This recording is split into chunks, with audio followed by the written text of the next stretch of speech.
principle in neuroscience says that nerve cells that fire together wire together.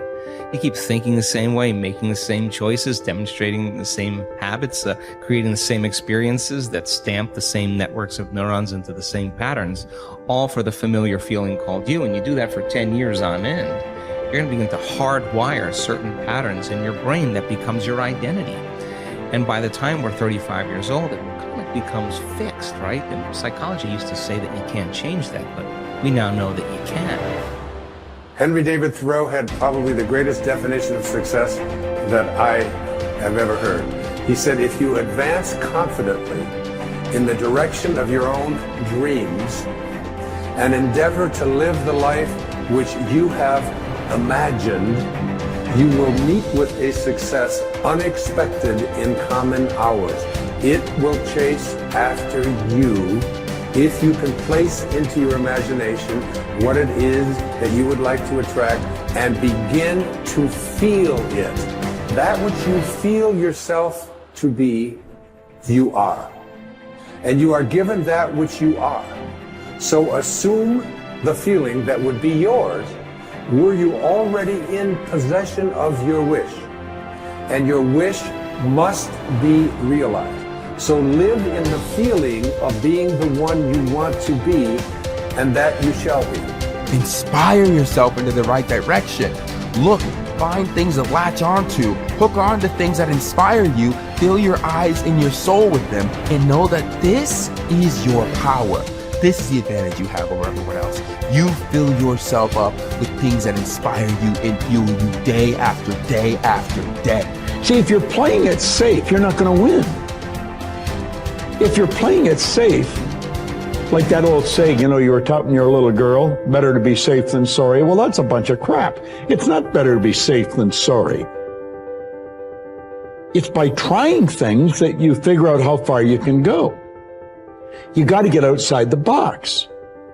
Like it's reported, Edison tried 3,000 ways before he built the incandescent light. He said he didn't fail 3,000 times. He said there was 3,000 different steps to building a light bulb. Well, there's different steps to get to where you're going.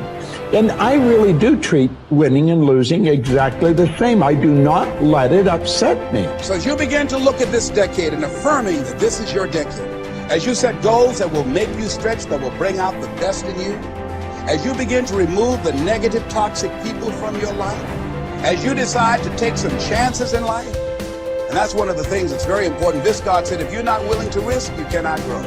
And if you cannot grow, you cannot become your best. And if you cannot become your best, you cannot be happy. You can't be happy. And what else is there? This is time for a little truth. Maybe you need to become much wiser than you are at the moment. You need to become stronger. You need to have better health. Maybe you need a little coaching to really become the person I want to become. I'm going to have some coaching. Physical coaching, spiritual coaching, developing skills coaching. To be the influence you want to be, you've got to build an incredible reputation. What kind of person must I be to attract all that I want in life and the people that I want and the opportunities that I want? You knock on the door and opportunity opens. You must stand there as a very attractive person, or you may not be invited. One of the most mysterious and unique phrases that Jesus ever used. Here's what he said.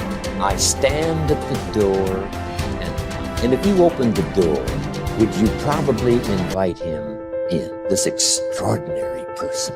You say, wow, yeah. And he said, if you invite me, I'll come in, sit down, talk things over. For you to be that kind of attractive person, that if you knocked on the door of opportunity and it opened and you stood there, would you be the kind of person that opportunity would say, come right in and sit down and let's talk about the future? What kind of person? One of the major reasons why goal setting doesn't work for some people is that they become bogged down in the how. This is especially true if the goal is a stretch. They want something quite different from their current experiences. However, is that we don't need to worry about the how. We just need to concern ourselves with but if you do get entangled in the detail of how your desires might come about, you immediately close down those millions of channels through which they can reach you. The how is not important. What is important is that you plant the seed of desire. Nourish it with clear visualization of the ripened fruit. Water it with sincere faith. But leave the means to universal mind. Open up your mind.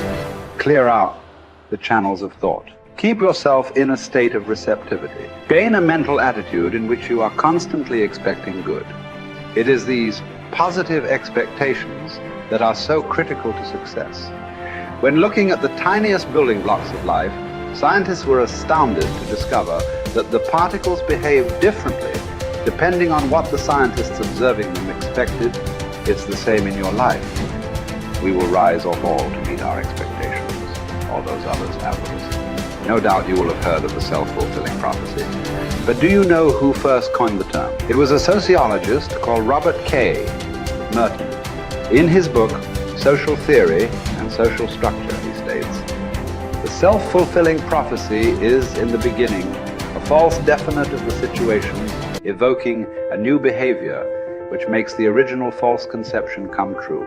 This specious validity of the self-fulfilling prophecy perpetuates a reign of error. For the prophet will cite the actual course of events as proof that he was right from the very beginning. In other words, if you make up your mind about something, then you immediately influence your behavior and ultimately your results. Whether your assumption is true or not is irrelevant, because the belief that it is will alter your behavior to bring about a reign of error that vindicates your initial assumption. So, forget about the how. Collier reminds us, your part is to impress upon mind your need, your earnest desire, your boundless belief in the resources, and the willingness of universal mind to help you. In other words, expect the best and it will do the rest. So you have to constantly pour energy into your own life to make sure that you're making progress to your goals if you're going to eventually achieve success. And the only way that you're going to be able to do that is to have a growth mindset. Now, really simply, a growth mindset is that you believe that your talent and intelligence are not fixed traits, that you can get better at something as you put time and energy into getting better at that thing. It's what I call the only belief that matters. The only belief that matters is that by applying time and energy into something, you will actually get better at it. Now, once you believe that, everything in your life downstream of that gets better, because now you know, oh, I messed up at this thing, I suck at that thing, the world is trying to stop me from doing that thing, the world is effective at stopping me from doing that thing. Oh, word? All I need to do is go and get better and I can outperform people. As Kobe Bryant said, and this has become my favorite quote in the world, boos don't block dunks. Now, what did he mean by that? He meant that no matter what, you can get so good that people can't stop you. People were paid millions of dollars to stop Kobe Bryant from scoring points, and yet he scored 81 points in a single game just by getting better than other people.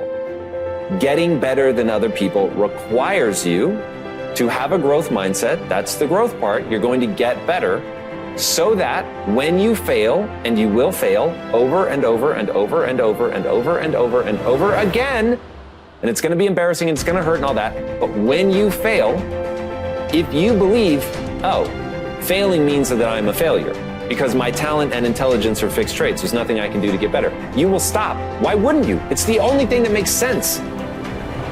But if, on the other hand, you believe that, oh, I can get better at this.